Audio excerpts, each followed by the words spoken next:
Hello students, आज हम कक्षा 9वीं के गणित भाग 1 में हमारा लेसन चल रहा था समुच्चय। समुच्चय में अब हम आगे पढ़ेंगे समुच्चय पर संक्रियाएं, ऑपरेशन ऑन सेट्स। मतलब यदि उसमें पहला है दो समुच्चयों का प्रतिच्छेदन। पहला पॉइंट है दो समुच्चयों का प्रतिच्छेदन यानी इंटरसेक्शन ऑफ टू सेट्स।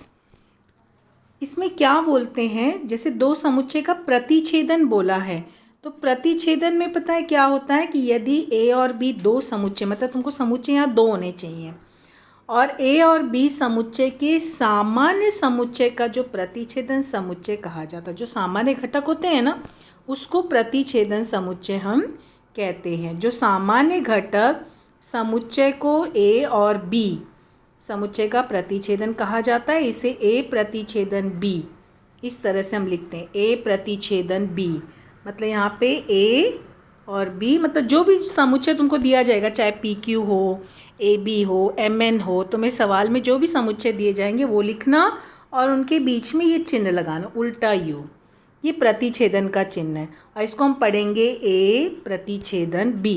यदि मान लो समुच्चय पी और क्यू है तो पी क्यू और बीच में इस तरह से, ठीक है।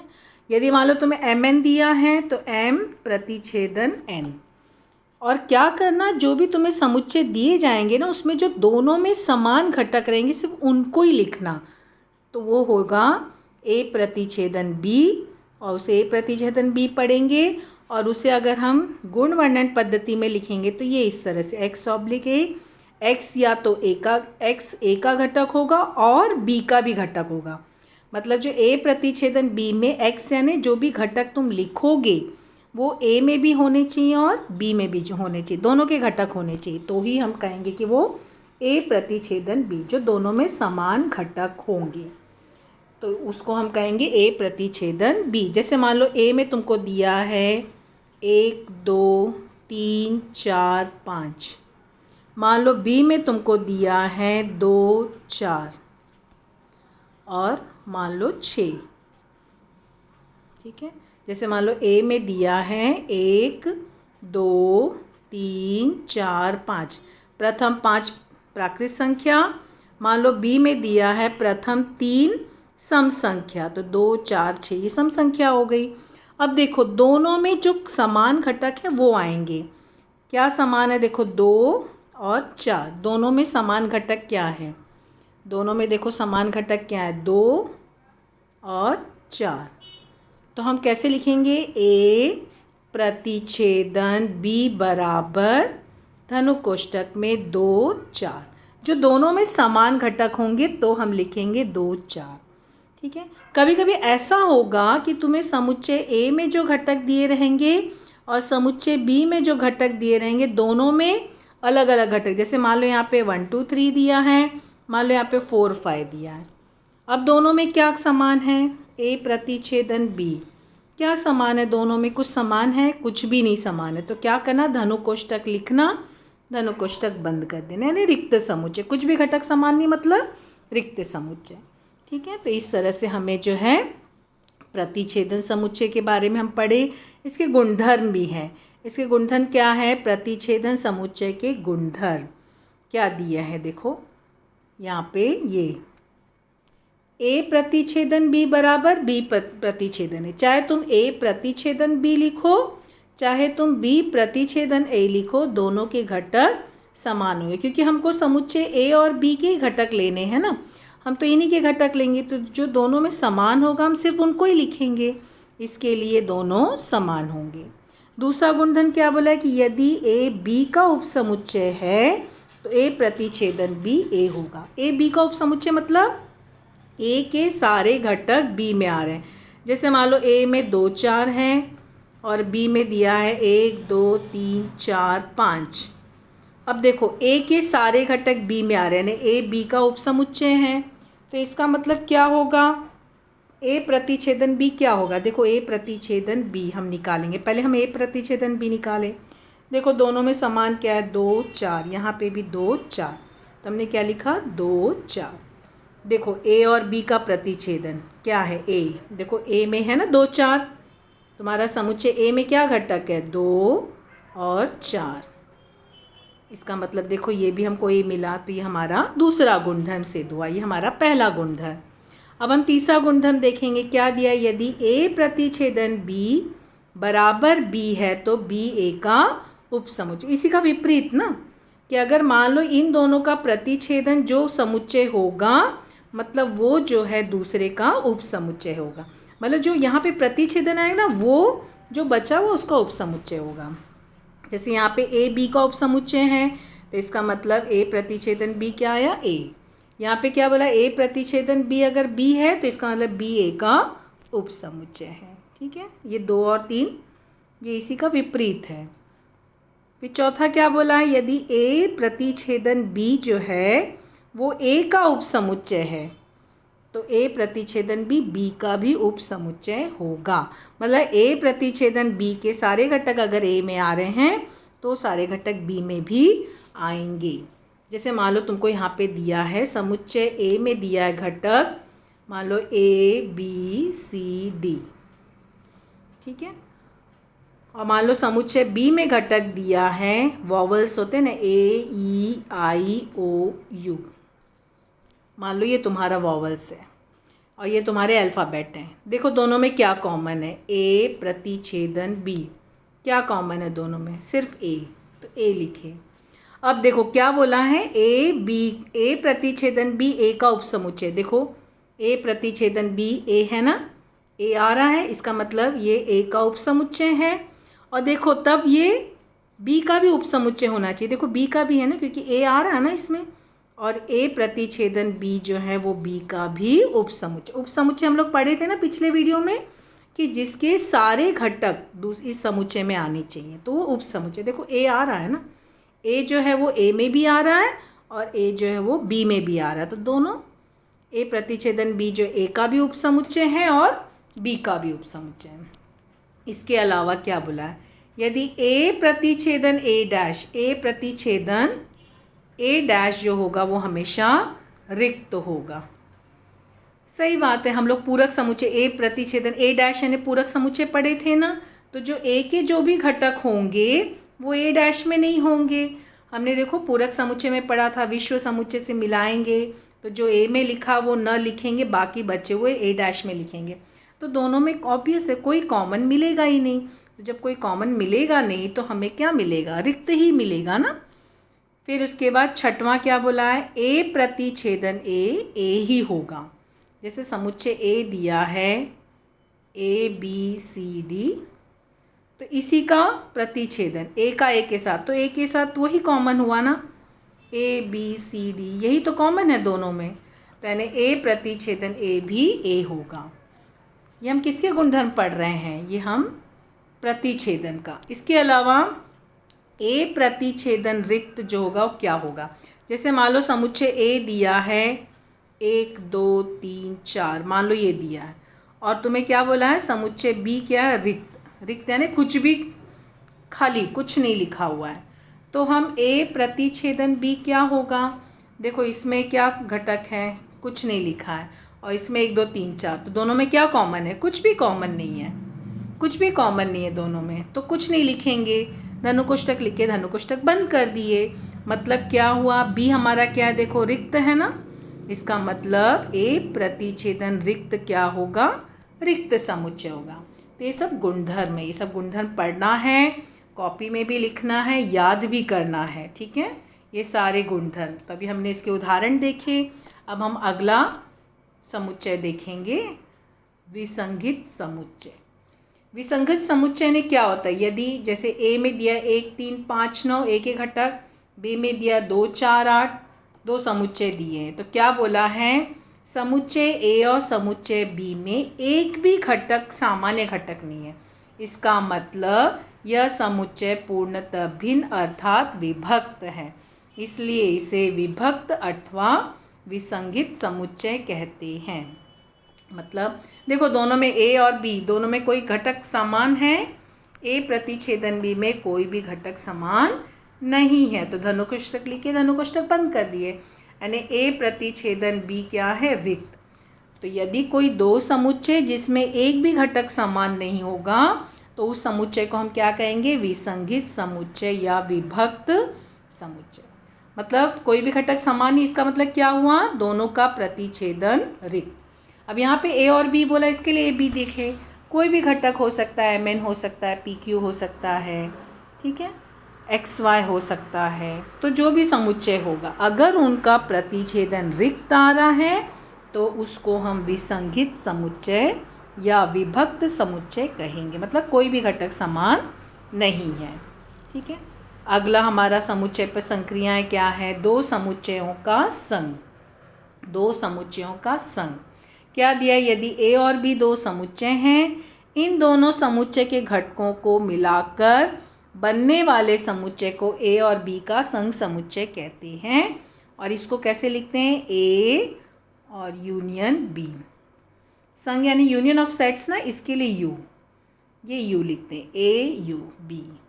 तो जो भी समुच्चय होगा, अगर पी क्यू रहेगा तो पी संघ क्यू, यदि एक्स वाई रहेगा तो एक्स संघ क्यू, एम एन रहेगा तो एम संघ क्यू। देखना संघ है तो यू लिखना, प्रतिच्छेदन है तो यू को पलट देना उल्टा कर।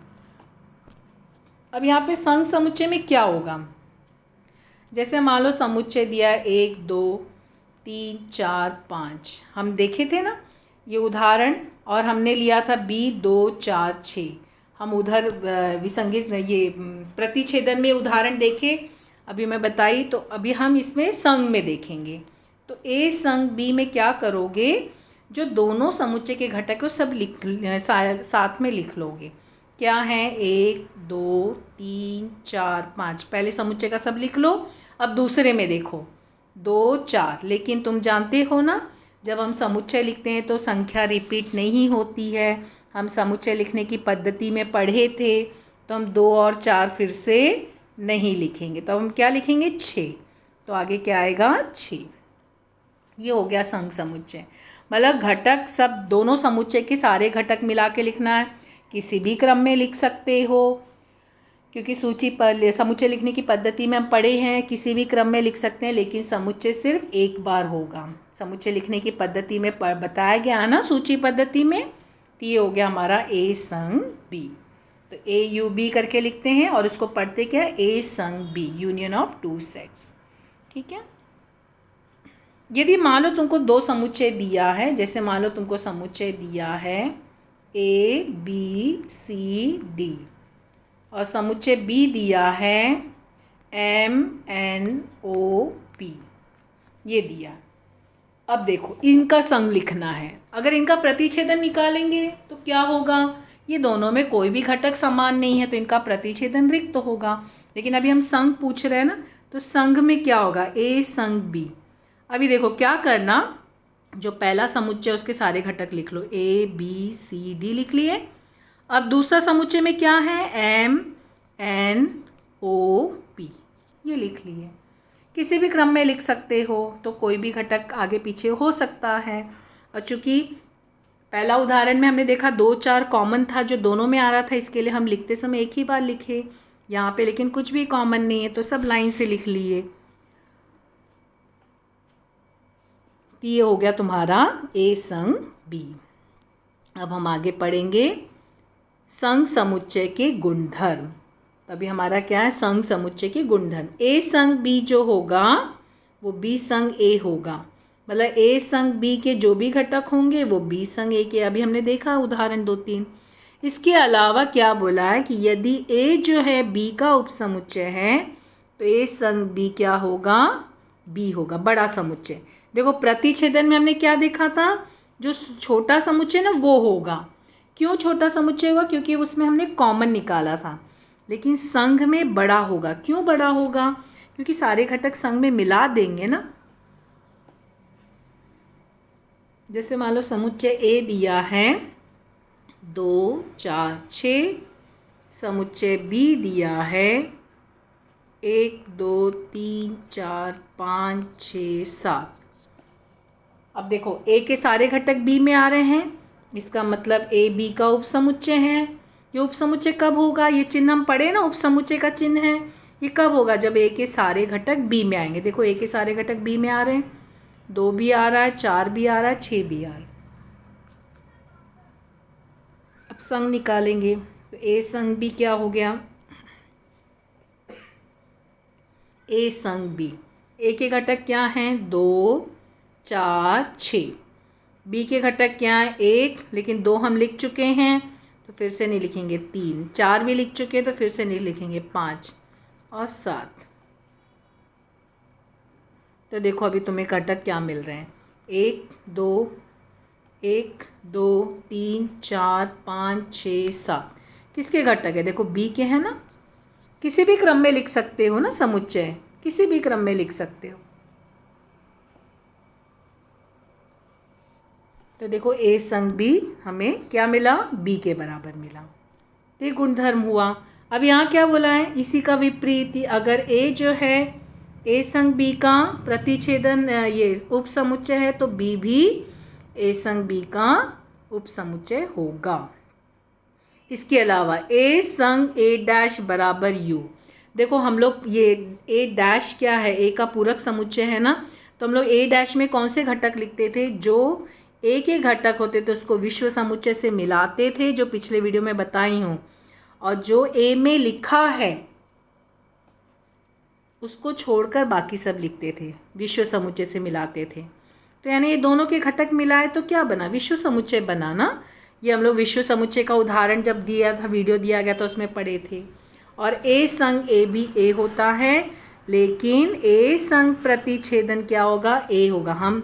ए संग रिक्त में क्या होगा? ए होगा। हमने प्रतिच्छेदन में रिक्त देखा था। क्यों? क्योंकि दोनों में कोई भी कॉमन नहीं होगा, इसके लिए वो रिक्त होगा। लेकिन संग में क्या होगा? संग में क्या होगा? जो ए के सारे घटक होंगे वो हम लिखेंगे। ये तो रिक्त हो गया, इसमें तो कुछ नहीं है, लेकिन ए में जो भी लिखा रहेगा वो लिखोगे। इसका मतलब क्या हुआ? ए संग रिक्त बराबर ए होगा। तो ये हमारा क्या था? संग समुच्चय के गुणधर्म। ये सब पढ़ना है तुम्हें। उसके बाद है समुच्चय घटकों की संख्या। मतलब समुच्चय के घटक जो होते हैं उसमें कितने घटक होते हैं वो अगर हमें गिन के लिखना है तो उसको हम कहते हैं समुच्चय घटकों की संख्या। जैसे यहाँ पे समुच्चय ए में क्या दिया है? 3, 6, 9, 12, 15। यानी कितने घटक हैं? 1, 2, 3, 4, 5।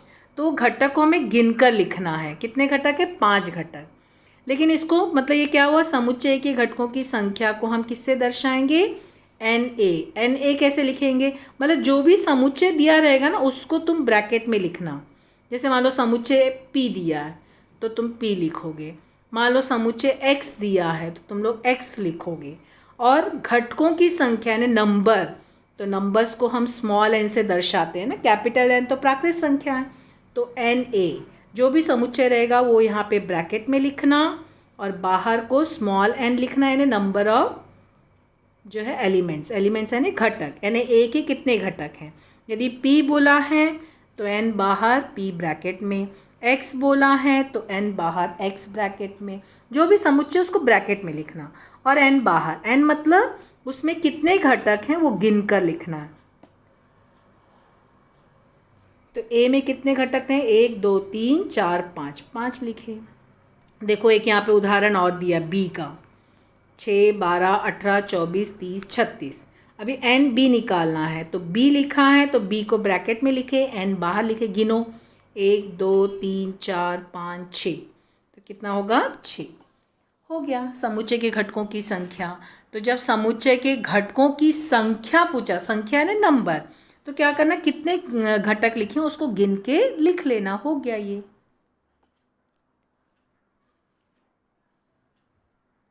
अब जो संग समुच्चय और प्रतिच्छेदन समुच्चय के घटकों की संख्या, मतलब ए संग बी होगा, ए प्रतिच्छेदन बी होगा, तो हमें कैसे निकालना है? तो देखो ए और बी तो तुम लोग निकाल लिए। ए में 5 थे, बी में 6 थे, तो 11 हो गए। अब ए संग बी निकालेंगे। ए संग बी मतलब यानी ए में देखो क्या घटक दिया है। ए में दिया है 3, 6, 9, 12, 15 और बी में दिया है 6, 12, 18, 24, 30। तो ए संग बी हमारा क्या हो जाएगा? हम क्या करेंगे? सारे घटक लिख लेंगे। ए में क्या दिया? 3, 6, 9, 12, 15। ए के तो सब लिख लो। बी के देखो अभी जो जो है ना उसको मत लिखना। 6 लिखा नहीं लिखेंगे, 12 लिखा है नहीं लिखेंगे, 18, 24, 30, 36। हमने 12 और 6 और 12 ये दोनों क्यों नहीं लिखा?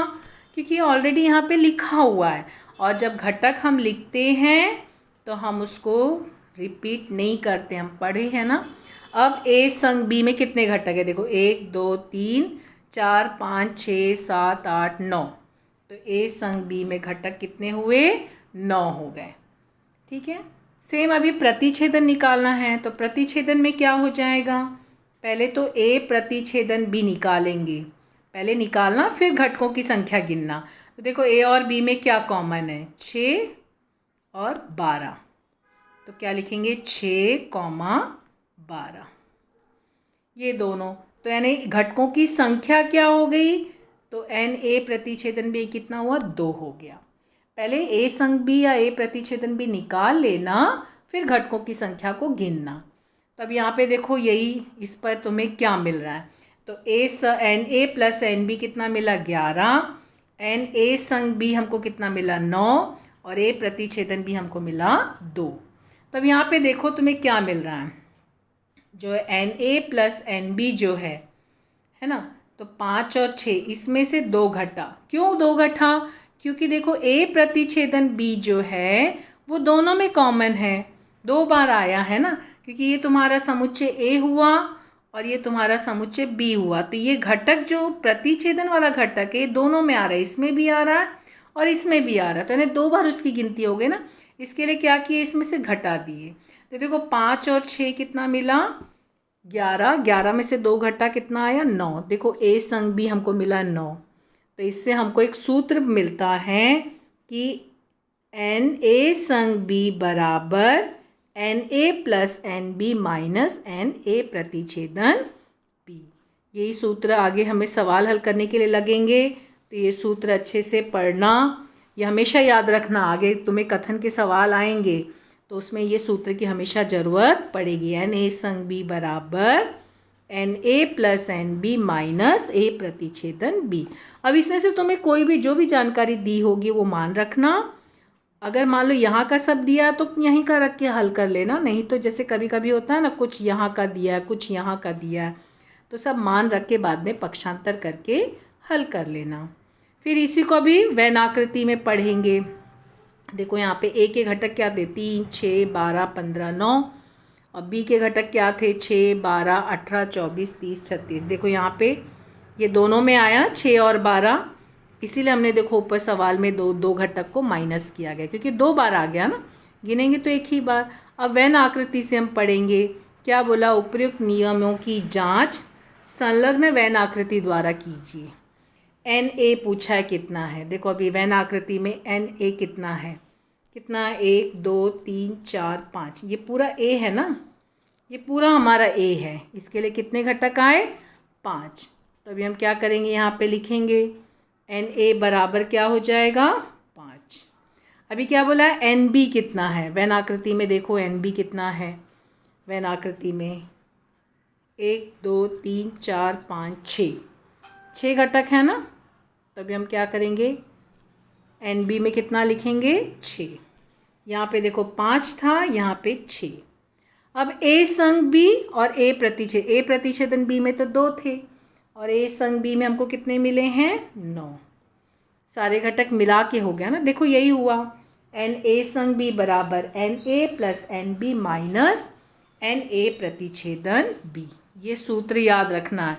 अभी हमको आगे सवाल हल करने हैं इसी सूत्र से, ठीक है। ये सूत्र हमेशा याद रखना। और अगर हम पक्षांतर किए, मान लो इसको हम पक्षांतर किए, तो यहाँ जाके वो प्लस में आ जाएगा ना। तो यहाँ पे देखो हमें ये सूत्र याद रखना है। एन ए संग बी बराबर N A plus N B minus A प्रतिच्छेदन बी। और अगर मान लो इसको पक्षांतर किए तो क्या मिला? N A plus N B बराबर एन ए संग बी प्लस एन ए प्रतिच्छेदन बी। अब तुम्हें प्रश्न में कोई भी सवाल दिए जाएंगे तो तुम लोग ए संग बी निकालना, ए प्रतिच्छेदन बी निकालना, उनके घटकों को गिनना और ये सूत्र में सवाल हल करना। वैसे मोस्टली ये सूत्र को हम हमेशा यूज़ करते हैं, हमेशा ये सूत्र यूज़ करना सवाल में, ठीक है। सवाल लिखते समय सूत्र लिखकर तब सवाल हल करना। उसमें देखना तुम्हें क्या क्या दिया है, जो जो दिया वो मान रखना और जो ज्ञात करना उसको पक्षांतर करके हल कर लेना। मतलब पक्षांतर करने की ज़रूरत पड़ेगी तो देखना सवाल में ज़रूरत है या नहीं है, और फिर उसके बाद पक्षांतर करना। तो इस तरह से ये जो तुमने पढ़ा, ये समुच्चय पर संक्रियाएं, संघ समुच्चय, प्रतिच्छेदन समुच्चय, विसंगित समुच्चय और समुच्चय के घटकों की संख्या हम पढ़े, उससे हमें सूत्र मिला, वो ध्यान रखना। और अब हम जो है इसी पर आधारित जो है सवाल 1.4 स्वाध्याय अगले वीडियो में हल करेंगे। Thank you.